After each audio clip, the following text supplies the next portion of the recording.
അസ്സലാമലൈക്കും വറഹ്മത്തുള്ളാഹി തആല വബറകാതുഹു. റാഹത്തല്ലേ? അൽഹംദുലില്ലാഹ്. കുറഞ്ഞ സമയത്തിൽ കൂടുതൽ അറിവ് എന്ന മനോഹരമായ ആശയവുമായി വീണ്ടും നമ്മൾ ഒരുമിച്ച് കൂടിയിരിക്കുകയാണ്. ഖൽബ് നിറച്ച് ദുആ ചെയ്യുന്നവർ, മറ്റുള്ളവരിലേക്ക് എത്തിച്ചു കൊടുക്കുന്നവർ, പരിശ്രമിക്കുന്നവർ, ദുആ ചെയ്യുന്നവർ, ദുആ കൊണ്ട് വസിയത്ത് ചെയ്തവർ എല്ലാവർക്കും എല്ലാവിധ ഖൈറും ബറക്കത്തും അല്ലാഹു പ്രദാനിക്കുമാറാകട്ടെ. അൽഹംദുലില്ലാഹ്.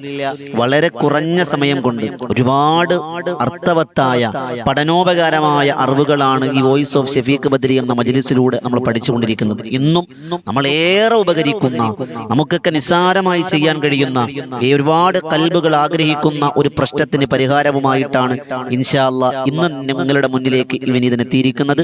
അള്ളാഹു സ്വീകരിക്കുമാറാകട്ടെ. നമുക്കറിയാം, നമ്മുടെ ജീവിതത്തിന്റെ ഏറ്റവും വലിയ പരാജയത്തിന് കാരണം ശത്രുക്കളാണ്, അല്ലെ? കുടുംബത്തിൽ പോലും നമുക്ക് ശത്രുക്കളുണ്ട്. നമ്മൾ നന്നാകുന്നത് ആർക്കും ഇഷ്ടമല്ല.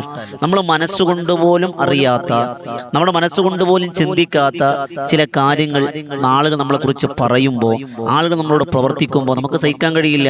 സ്വന്തം കുടുംബത്തിൽ നിന്ന് പോലും നമുക്ക് പ്രശ്നങ്ങളും പ്രതിസന്ധികളും ഉണ്ടാകും, നമുക്ക് സഹിക്കാൻ കഴിയില്ല. അള്ളാഹിന്റെ റസൂൽ സല്ലല്ലാഹു അലൈഹി വസല്ലമ തങ്ങളെ ചേർത്തു പിടിച്ച, അണച്ചു പിടിച്ച മക്കക്കാർ അള്ളാഹുവിന്റെ റസൂൽ സല്ലല്ലാഹു അലൈഹി വസല്ലമ തങ്ങളെ കുറ്റപ്പെടുത്തിയപ്പോ, കളിയാക്കിയപ്പോ, പരിഹസിച്ചപ്പോ നബി തങ്ങൾക്ക് വല്ലാത്ത വേദനയുണ്ടായി. സമാശ്വാസത്തിന്റെ വലിയ തെളിനീര് കിട്ടുമെന്ന് ആഗ്രഹിച്ച് ത്വായിഫിലേക്ക് ചെന്നപ്പോൾ അവിടെയും അള്ളാഹിന്റെ റസൂൽ ആട്ടി ഓടിക്കപ്പെട്ടു. അതെല്ലാ ചരിത്ര സാക്ഷിയാണ്. നമ്മെ സംബന്ധിച്ചിടത്തോളം നമ്മുടെ ജീവിതത്തിൽ ശത്രുക്കൾ എന്ന് പറഞ്ഞാൽ നമുക്ക് വലിയ സങ്കടമാണ്. ഉസ്താദേ, അവരെന്നെ കുറിച്ച് ഇന്നത് പറയുന്നു, ഇന്നത് ചെയ്യുന്നു, അങ്ങനെ തുടങ്ങി ശത്രുക്കളുടെ വലിയൊരു നിര നമുക്കുണ്ട്. പക്ഷെ ശത്രുക്കൾ ആരും നമുക്കറിയില്ല. പക്ഷെ നമുക്കറിയാം നമുക്കൊരു ശത്രുക്കൾ ഉണ്ട് എന്നറിയാം. എന്നാൽ ഇന്നത്തെ ഈ പഠനവേദിയിലൂടെ നമ്മൾ പഠിക്കുന്നത് ശത്രുക്കളെ എങ്ങനെ ഉപദ്രവം ഒഴിവാക്കാൻ, നശിപ്പിക്കലല്ല. ഈ പറഞ്ഞു തരുന്ന അമൽ ഒരിക്കലും വേണ്ടാത്തൊരു അമലിന് ഉപയോഗിക്കരുത്. ഒരാളെ നശിപ്പിക്കാൻ വേണ്ടി ചെയ്യരുത്. അങ്ങനെ ചെയ്താൽ ഇതിന് ഫലം ഉണ്ടാവില്ല, അത് ഉറപ്പാണ്. അതല്ല, നന്മയായ മാർഗത്തിൽ എന്ന് പറഞ്ഞാൽ നമ്മളെ കുറിച്ച് ഒരാൾ എന്തെങ്കിലും പറയാം, സത്യം നമ്മൾ അറിഞ്ഞിട്ടേ ഇല്ല, നമ്മളെ കുറിച്ച് ഇല്ലാത്ത കാര്യങ്ങൾ പറയുന്നു, നമ്മളെ കുറിച്ച് വേണ്ടാത്ത കാര്യങ്ങൾ പറഞ്ഞുണ്ടാക്കുന്നു, നമ്മൾ വെറുതെ ഉപദ്രവിക്കാണ്. വെറുതെ എത്ര പറഞ്ഞിട്ടും കേൾക്കണില്ല, ഇന്നത് ചെയ്യരുത്, ഇന്നത് പറയരുത്, നമ്മളിട്ട് ഉപദ്രവിക്കാണ്. നമ്മൾ പൈസ ചോദിച്ചിട്ട് പൈസ തരുന്നില്ല. ഏതൊരാവശ്യവും നേടാൻ, നമ്മുടെ ശത്രുത, കൂടുതലും ശത്രുത നശിക്കാൻ, നമ്മുടെ ശത്രുക്കൾ നശിക്കാൻ എന്ന് പറഞ്ഞാൽ ആ ശത്രുത ഇല്ലാതാകാൻ, അവർ നശിക്കാനല്ല. അങ്ങനെ ആരെയും നശിപ്പിക്കാൻ നമുക്ക് അർഹരല്ല, അത് അല്ലാഹ് കൊടുത്തോളൂ. അങ്ങനെ നമുക്കൊരു പ്രതിരോധം തീർക്കണമല്ലോ. ആ പ്രതിരോധം തീർക്കാനാണ് ഇന്ന് നമ്മൾ അമൽ പഠിക്കുന്നത്. അല്ലാഹു സ്വീകരിക്കുമാറാകട്ടെ. നമ്മെ സംബന്ധിച്ചിടത്തോളം നമുക്കറിയാം, നമ്മുടെ മുൻഗാമികളായ ഉസ്താദുമാർ എപ്പോഴും പറയും, പലരും സന്ദർശിച്ച പല ഉസ്താദുമാരെ കാണുമ്പോൾ നമ്മളോടൊക്കെ പറയാറുണ്ട്, മോനെ, നമ്മുടെ കൈ തന്നെയാണ് നമ്മുടെ ശത്രുക്കൾ എന്ന് പറഞ്ഞാൽ എന്താ? നമ്മുടെ കൈ തന്നെയാണ് ശത്രുക്കൾ എന്ന് പറഞ്ഞാൽ നമ്മുടെ കൂടെയുള്ളവരാണ്. ചിരിച്ചു കാണിക്കാൻ പലരും ഉണ്ടാവും. ചിരിച്ചു കാണിക്കാനും തോളിൽ കൈയിടാനും നമുക്ക് വേണ്ട ഒത്താശകൾ ചെയ്യാനും പലരും ഉണ്ടാവും. പക്ഷേ നമുക്കൊരു നന്മ വന്നാൽ ഉള്ളിൽ വല്ലാത്ത പകയും വല്ലാത്ത ശത്രുതയും വല്ലാത്ത മനോഭാവമുള്ളവരുണ്ട്. എന്നാലും അവന് കിട്ടിയല്ലോ എന്ന ചിന്തയാണ്. ശ്രദ്ധിച്ചിട്ടുണ്ടോ?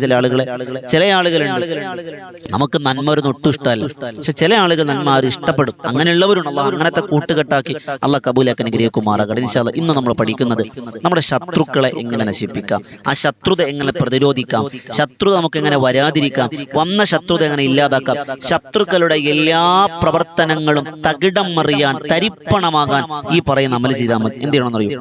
ഒരു കുപ്പി എടുക്കുക. കുപ്പി എന്ന് പറഞ്ഞാൽ പൊട്ടുന്ന കുപ്പിയില്ലേ, ചില്ലു കുപ്പി എടുക്കുക. ഒരു ചെറിയ കുപ്പി എടുത്താൽ മതി. പൊട്ടുന്ന ചെറിയ കുപ്പി എടുക്കുക. ഒരു കുപ്പി എടുത്തിട്ട് അതായത് വെള്ളം അകത്ത് കാണുന്ന, വെള്ളം കാണുന്ന കുപ്പിയില്ലേ, നമ്മുടെ ഈ മിനറൽ വാട്ടറിന്റെ 10 രൂപയുടെ ഒക്കെ കുപ്പി ഉണ്ടാവും, ശ്രദ്ധിച്ചിട്ടുണ്ടോ? 10 രൂപ 15 രൂപയുടെ ഒക്കെ, 15 വലിയ കുപ്പിയായിരിക്കും, അതായാലും കുഴപ്പമില്ല, ചെറിയ കുപ്പിയാലും മതി. അതുപോലത്തെ ഈ തറയിൽ വീണ പൊട്ടുന്ന ചെറിയ കുപ്പി ഉണ്ടാവും. ആ കുപ്പി എടുക്കുക. ആ കുപ്പിയിൽ ഒരു കുപ്പി നിറച്ച് വെള്ളം എടുക്കുക. കുപ്പി നിറച്ച് വെള്ളം, സാധാ പച്ചവെള്ളം, ആ പച്ചവെള്ളം എടുക്കുക. എന്നിട്ട് 21 കുരുമുളക് എടുക്കുക. കുരുമുളക് എന്ന് പറഞ്ഞാൽ മനസ്സിലായില്ലേ? ഈ മരത്തിലേക്ക് നമ്മൾ ഈ കുരുമുളക്, കറുത്ത മുളകില്ലേ, ആ കുരുമുളക് എടുക്കുക. 21 എടുക്കുക. എന്നിട്ട് എന്നറിയോ, ഈ വെള്ളം നമ്മുടെ മുന്നിൽ വെക്കുക. അടപ്പടച്ചിട്ടുണ്ടാവുമല്ലോ, ആ അടപ്പൊന്ന് തുറക്കുക. എന്നിട്ട് ഒരു കുരുമുളക് എടുക്കുക. ഒരു കുരുമുളക് എടുത്തിട്ട് അതിലേക്ക് എല്ലാ മഹാരഥന്മാരുടെ പേരിലും, എല്ലാ മുൻഗാമികളുടെ, സ്വാലിഹീങ്ങളുടെ, സ്വഹാബത്തിന്റെ, നിബിതങ്ങളുടെ എല്ലാവരുടെ പേരിലും, അള്ളാഹു മുൻകഴിഞ്ഞു പോയ മുഴുവൻ സ്വാലിഹീങ്ങളുടെ ഹദ്റത്തിലേക്ക് ഞാനൊരു ഫാത്തിഹ ഓതുന്നു എന്ന് പറഞ്ഞൊരു ഫാത്തിഹ പാരായണം ചെയ്യുക. ഫാത്തിഹ എല്ലാവർക്കും അറിയാമല്ലോ. ഒരു ഫാത്തിഹ ഓതിയിട്ട് അതിലേക്ക് ഇഷ്ഫി എന്ന് പറഞ്ഞു ഊതുക. ഇഷ്ഫി എന്ന് പറഞ്ഞു ഊതുക. എന്നിട്ട് അതിലേക്ക് സൂറത്തുൽ ഖുറൈശ്, ബിസ്മില്ലാഹിർ റഹ്മാനിർ റഹീം, ലീലാഫി ഖുറൈശ് ഈലാഫിഹിം റഹ്ലത്തശ് ശിതാഇ വസ്സൈഫ് ഫല്യഅബ്ദു റബ്ബ ഹാദൽ ബൈത്തില്ലദി അത്അമഹും മിൻ ജൂഇൻ വആമനഹും മിൻ ഖൗഫ്. ഇത്രയേ ഉള്ളൂ. അറിയാവുന്ന എല്ലാവർക്കും അറിയാം. സൂറത്തുൽ ഖുറൈശ് ഒരു വട്ടം പാരായണം ചെയ്യുക, ഒരേ ഒരു വട്ടം പാരായണം ചെയ്യുക. അതിലേക്ക് ഇഷ്ഫി എന്ന് ഊതുക. എന്നിട്ട് മനസ്സിൽ പടച്ചവനെ, തമ്പുരാനെ, ഇന്നാലിന്ന ശത്രു അല്ലെങ്കിൽ ഇന്നാലിന്ന പ്രശ്നം നീ പരിഹരിക്കണം. പക്ഷെ എന്നെ കുറിച്ച് വേണ്ടാത്തതൊക്കെ പറയാൻ നീ പരിഹരിക്കണേ എന്ന് ദുആ ചെയ്യുക. ദുആ മസ്റ്റാണ്. ഇന്നമൽ അഅ്മാലു ബിന്നിയ്യാത്ത്, അവിടെ നിർബന്ധമാണ്. ആ ദുആ അവിടെ മനസ്സിൽ കൊണ്ടുവന്ന് മനമുരുകി പറയുക. പടച്ചവനെ, ഞാൻ ഓതി, ഈ പറയുന്ന വാക്ക് ശ്രദ്ധയോടെ പറയുക, ഞാൻ ഓതിയ ഖുർആനിന്റെ ബറക്കത്ത് കൊണ്ട്, കുരുമുളകിന്റെ വെള്ളത്തിന്റെ ബറക്കത്തല്ല, ഞാൻ ഓതിയ ഈ ഖുർആനിന്റെ ബറക്കത്ത് കൊണ്ട് പടച്ചവനെ എന്റെ പ്രശ്നം നീ പരിഹരിക്കണേ അല്ലാ, ആ ശത്രുത നീ മാറ്റിത്തരണേ അല്ലാ, അതിന് നീ പരിഹാരം കാണണേ അല്ലാ എന്ന് മനസ്സറിഞ്ഞിട്ട് വീണ്ടും ചെയ്യുക. ഇഷ്ഫി എന്നു അതിലേക്ക് ഊതുക, ആ വെള്ളത്തിടുക, വേഗം അടപ്പടയ്ക്കുക. ഒരു തവണ ആയില്ല. ഇങ്ങനെ 21 തവണയും ഓരോ തവണ ഓരോ ഖുറൈശ് ഓതുക. ആദ്യ തവണ മാത്രം ഫാത്തിഹ ഓതിയാൽ മതി. ബാക്കി എല്ലാറ്റിലും എന്ത് വേണം? സൂറത്തുൽ ഖുറൈശ് മാത്രം പാരായണം ചെയ്യുക. അപ്പൊ എത്രയായി? 21 ഖുറൈശ് ഓതുക. ഒരു ഫാത്തിഹയും 21 ഖുറൈശും, 21 21 ഓതി ഇതുപോലെ ദുആ ചെയ്യുക, ഓതുക, അതിലിടുക. ഒരു തവണ ഇട്ടു, അപ്പോഴേ അടപ്പ് അടയ്ക്കണം, അപ്പോഴേ കുപ്പി അങ്ങ് അടച്ചു വെക്കുക. എന്നിട്ട് വീണ്ടും ഓതുക ഖുറൈശ്. നമ്മൾ വീണ്ടും തുറന്നിടുക, വീണ്ടും അടയ്ക്കുക. തുറന്നു വെച്ചിരുന്ന് ഓതരുത്, അടയ്ക്കുക. എന്നിട്ട് ഇത് അടയ്ക്കുക. 21 ഓതിയിട്ട് കഴിഞ്ഞാൽ കുപ്പി നന്നായി അടയ്ക്കുക. എന്നിട്ട് നമ്മുടെ വീട്ടിൽ അടുപ്പുണ്ടാവും.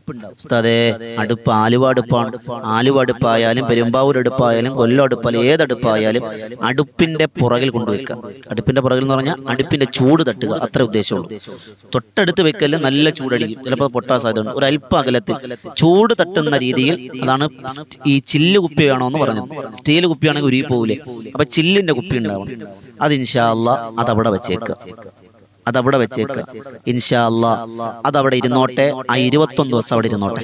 നിങ്ങൾ ഒന്നും അതിലേക്ക് തൊടാനോ പിടിക്കാനോ ഒന്നും പോകണ്ട. അതവിടെ ഇരുന്നോട്ടെ. അതെങ്ങനെ ചൂരടിച്ച് അവിടെ ഇരുന്നോട്ടെ. ഇൻഷാ അല്ലാഹ് 21 ദിവസം കൊണ്ട് ഇൻഷാ അല്ലാഹ് അള്ളാഹുവിന്റെ വലിയ ആരിഫീങ്ങൾ, മഹാരഥന്മാർ നമുക്ക് പറഞ്ഞു തന്നു, ഉസ്താദുമാർ നമുക്ക് അറിയിച്ചു തന്നു. ഉറപ്പായും ഇതിന് ബലം ഉണ്ടാകും. ചെയ്തു നോക്കി, നഷ്ടമില്ലല്ലോ. 21 കുരുമുളകും 21 ഖുറൈശും ഉരുപ്പി വെള്ളവും അല്ലേ പാഴാവുള്ളൂ? പാഴാവൂല. നല്ല നീയത്താണെങ്കിൽ പാഴാവൂല. അനുഭവിച്ച ഒരുപാട് ആളുകളുണ്ട്. അനുഭവസ്ഥർ പറയുന്നു ഉറപ്പാണ്. ഞാൻ ഉറപ്പിച്ച് പറയാൻ കാരണം 1-2 അനുഭവങ്ങൾ പറഞ്ഞു കൊടുത്ത് അമൽ ചെയ്ത ഒരുപാട് സഹോദരന്മാർ അവരുടെ അനുഭവം എന്നോട് പറഞ്ഞത് കൊണ്ടാണ് നിങ്ങളോട് പറയുന്നത്. ഉറപ്പാണ്, അനുഭവം ഉണ്ട്. അള്ളാഹു സ്വീകരിക്കുമാറാകട്ടെ. അപ്പൊ അത് കഴിഞ്ഞാൽ എന്ത് ചെയ്യണം ഉസ്താദെ? 21 ദിവസം കഴിഞ്ഞാൽ എന്ത് ചെയ്യണം? അതെന്ത് ചെയ്യണം എന്നാണ് ചില ചോദ്യം ഉണ്ടാവും. അതൊന്നുകിൽ അതെവിടെയെങ്കിലും ഒഴിച്ചു കളഞ്ഞേക്കാം. ശുദ്ധി ഉള്ള ഭാഗത്ത്, അതായത് ടോയ്ലറ്റിലോ വേസ്റ്റോ എന്ന ഭാഗത്തില്ല, അതല്ല ഒഴുക്ക് വെള്ളം, അല്ല തോടോ അല്ലാണ്ട് ഒഴുക്ക് വെള്ളത്തെ ഒഴുക്കി കളഞ്ഞേക്കാം, ഒരു പ്രശ്നമില്ല. അതല്ല വീട്ടിൽ തന്നെ ഒഴിക്കണം, എവിടെയെങ്കിലും ഒഴിച്ചു കളഞ്ഞാൽ മതി, ഒരു പ്രശ്നമില്ല. അതിലൊന്നും ഒരു പ്രശ്നമില്ല. അതവിടെ ഇരുന്നോട്ടെ, ഒരു പ്രശ്നമില്ല. അതെടുത്ത് 21 ദിവസം കഴിഞ്ഞു ഒന്നുകിൽ ഒഴുക്ക് വെള്ളത്തിൽ ഒഴിക്കാൻ കളഞ്ഞേക്കാം, ഒരു പ്രശ്നമില്ല. അതല്ല എവിടെയെങ്കിലും ഒഴിച്ചു കളഞ്ഞാലും ഒരു പ്രശ്നവുമില്ല എന്നുണർത്തുകയാണ്. അള്ളാഹു സ്വീകരിക്കുമാറാകട്ടെ. അള്ളാഹ് കബൂലാക്കി അനുഗ്രഹിക്കുമാറാകട്ടെ. ഇതുപോലെയുള്ള നല്ല നല്ല അറിവുകൾക്കായി. അപ്പൊ ഇത് കുറച്ച് ആളുകൾ ചോദിക്കുന്നത് ഖുർആനിലുണ്ടോ ഹദീസിലുണ്ടോ എന്നൊക്കെ. ഇത് മുൻഗാമികൾ നമുക്ക് പഠിപ്പിച്ച അമലുകളാണ്. കളിയാക്കുന്നവർ കളിയാക്കിക്കോട്ടെ. ഇൻഷാ അള്ളാഹു സ്വീകരിക്കും. അവരോട് ദുആ മാത്രമേ ഉള്ളൂ, അവരോട് സ്നേഹം മാത്രമേ ഉള്ളൂ. അള്ളാഹ് കബൂലാക്കട്ടെ. പുതിയ ഒരറിവുമായി നാളെ നമുക്ക് കണ്ടുമുട്ടാം. എല്ലാവരും ഈ ചാനൽ സബ്സ്ക്രൈബ് ചെയ്യുക. അതോടൊപ്പം ബദറിൻ തീരം എന്ന മറ്റൊരു ചാനൽ നമുക്കുണ്ട്. 2 ചാനൽ സബ്സ്ക്രൈബ് ചെയ്യുക. ഈ രണ്ടിലും ഒരുപാട് അറിവഴകുകളുടെ നിലാമഴയാണ് നിങ്ങൾക്ക് തന്നുകൊണ്ടിരിക്കുന്നത്. അള്ളാഹ് സ്വീകരിക്കുമാറാകട്ടെ. പുതിയൊരറിവുമായി കണ്ടുമുട്ടാം ദുആ വസിയത്തോടെ. അസ്സലാമു അലൈക്കും വറഹ്മത്തുള്ളാഹി തആല വബറകാതുഹു.